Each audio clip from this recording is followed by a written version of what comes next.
আসসালামু আলাইকুম, শুভ সকাল বাংলাদেশ। আমি পাড়ি দিচ্ছি পাহাড়িটা বাংলাদেশ ৬৪ জেলা। আজকে আমার ৩৫তম দিন এবং ২৩তম জেলা সুনামগঞ্জ এবং নেত্রকোনা থেকে সুনামগঞ্জ যাওয়ার আজকে প্রথম দিন। আজকে রওনা দিলাম ৭টার সময় এবং সার্কিট হাউস পাহাড়ে দেখতে পেলাম নেত্রকোনা জেলার সবচেয়ে বড় একটি কাঁচামালের বাজার। গ্রাম থেকে বিভিন্ন যানবাহন ও ট্রাকে করে বিভিন্ন ধরনের সবজি আনা হয় এবং সেই সবজি আনলোড করছে এখন। তাই গাড়ির এত জ্যাম বেঁধে আছে দেখতেই পারছেন।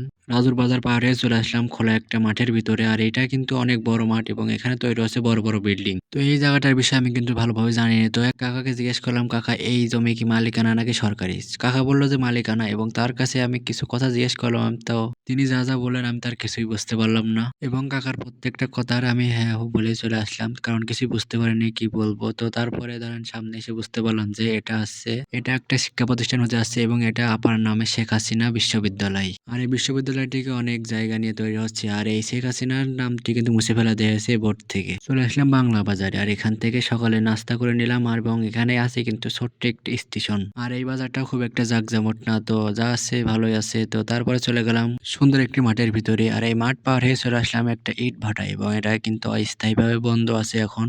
আর এর পাশে কিন্তু অনেক ইট গাদা মারা আছে দেখতেই পারছেন, আর এটা কিন্তু অনেক নিচু, এর কারণে পানি উঠে যায় এবং তার কারণে এটা কিন্তু বন্ধ আছে আপাতত।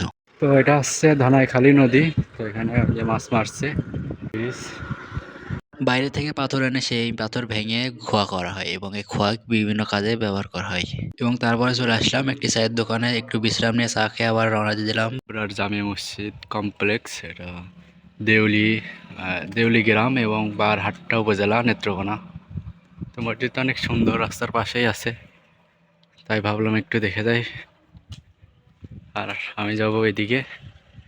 প্রচুর পরিমাণে ধান চাষ হয়, যেটা কালকে বলছিলাম। আর এটা নেত্রকোনা জেলার ভিতরেই, আর মাঠকে মাঠ মানে ধান। আর এদিকে ধরেন নিচু জায়গা আর কি, যেখানে সেখানে পানি বেঁধে আছে, মানে খাল মতো। কিছু কিছু জায়গায় ধান লাগানো শুরু হয়ে গেছে। আর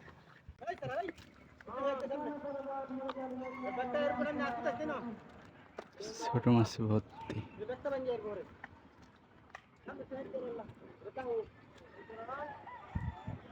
চলে আসলাম বারহাট্টা উপজেলাতে, আর এটাই কিন্তু বারহাট্টা বাজার। আর রাস্তার কাজ চলতেছে দেখতে পাচ্ছেন, এটা ঢালাইয়ের রাস্তা। তো তারপরে চলে আসলাম নিরিবিলি পরিবেশ, কোনো গাড়ির সাউন্ড নেই, ভালো লাগছে এখন। আর সকাল থেকে মাথা মাথা একদম ধরে গেছে। তো বারহাট্টা উপজেলা থানা থেকে ধরেন বাইপাসে চলে আসলাম গ্রামের ভিতরে, আর সামনে আছে চন্দ্রপুর বাজার। তারপরে ওদিকে সামনে এগোই,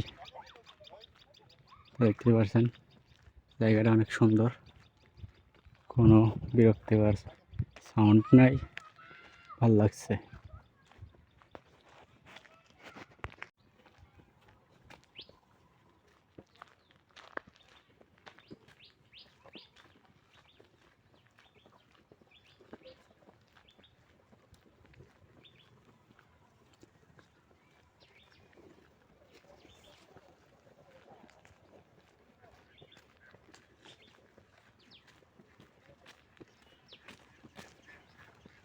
হ্যাঁ,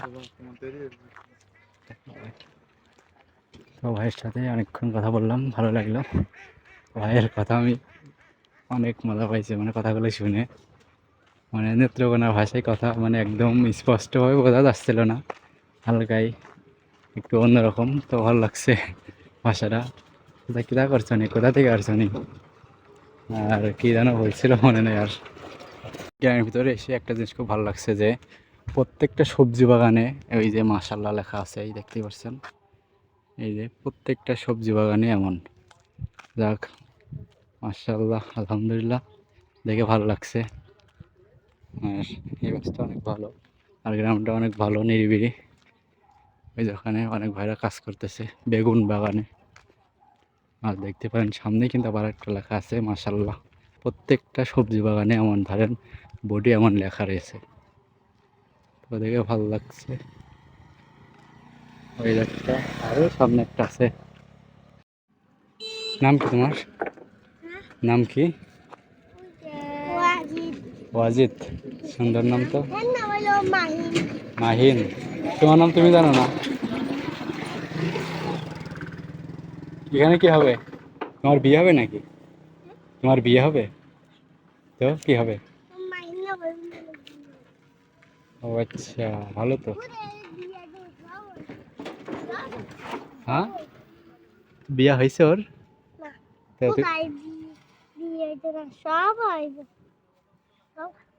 আচ্ছা ঠিক আছে, থাকো। হ্যাঁ, যাই গো। সোয়াব হইবে মানে বুঝিনি। সবা হইবে, ও আচ্ছা, ঠিক আছে। আস। তো নওগাঁও উত্তরপাড়া জামে মসজিদে সভা অনুষ্ঠিত হবে, ওখানে প্যান্ডেল করতেছে। তো চাচির বাড়ির পাশে চলে আসছিলাম এবং চাচির সাথে দেখা হয়ে গেল এবং আমার পিছন থেকে ডাক দিয়ে বলে আমি বাসা কই, এবং আমি সব বিস্তারিত বলার পরে চাচি খুশি হলেন এবং অবাক হলেন যে এত দূর হাঁটতে হাঁটতে কিভাবে আসলো। তো তারপরে চাচির সাথে অনেক কথা হলো এবং চাচির ছেলে কিন্তু কুষ্টিয়াতে 7 বছর চাকরি করেছে এবং ঝিনাইদহেও চাকরি করেছে এবং যশোরে এখন আছে এবং চুয়াডাঙ্গাতেও তিনি গেছেন। তো চাচি আমাকে নাস্তা খাওয়ার জন্য দাওয়াত দিল এবং আমি নাস্তা খেয়ে নিলাম এবং তারপরে আসার সময় চাচি আমার নাম্বার নিল এবং আমাকে খোঁজ নিবে। আর মূলত তিনি কিন্তু আমার দাদির বয়সে, তো ভালোই লাগছিল। তো চাচির সাথে কথা বলছিলাম, তো তারপরে চাচিকে বিদায় জানিয়ে চলে আসলাম এবং আমি মূলত ডান দিক দিয়ে যাচ্ছিলাম আর চাচি এই জায়গাটায় বসেছিল। তো আমাকে দেখে চাচি ধরেন এমন ভাবে প্রশ্ন করে, তো তারপরে ধরেন আমাকে নিয়ে যায় এবং আমাকে কিন্তু পানও খাওয়াইছে। রাস্তা নয় না কিছু, আমি আর পান খাচ্ছি এই প্রথম। আমার নিজেদের পান আছে, নিজে পান খাই না, তো চাষি দিল, শখ করে দিছে, আবার না খালি তো হয় না। এদিকের মানুষ কিন্তু খাওয়ার পরে পান খায়, মানে পান দিতেই হবে বা পান খেতেই হবে, এমন একটা।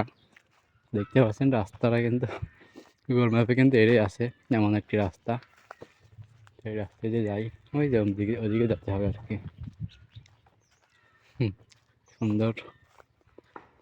এদিকের মানুষ আপ্যায়নে সেরা, যেটা বলছিলাম আর কি। এটা কিন্তু গুগল ম্যাপের রাস্তা। তো এভাবেই যাচ্ছি আজকের দিনটা, এবং আগামীকালকেও এমন হবে, যেটা সুনামগঞ্জ পর্যন্ত এমনই। সুনামগঞ্জ থেকে সিলেট কেমন হবে আমি জানি না, তবে আজকে এই জেলাটা অনেক কষ্টকর হয়ে যাবে। এদিকের মানুষ এখনো ধান কাটায় ব্যস্ত, এদিকে মা দাদিরা ধরেন ধান শুকানোয় ব্যস্ত। কেটেছে তারা সেদ্ধ করে শুকাচ্ছে, আর এই যে ধান কাটতেছে মেশিন দিয়ে। আর ওইদিকে এখনো অনেক ধান আছে, ওইদিকে অনেক ধান আছে এখনো, যেটা কাটতেছে এখনো। আবার কেউ কেউ বাসায় নিয়ে চলে আসছে। এদিকে ধরেন ধানের বীজ রোপণ করা হয়ে গেছে, পাতা হয়ে গেছে বড় বড়, ধান লাগানোর প্রস্তুতি।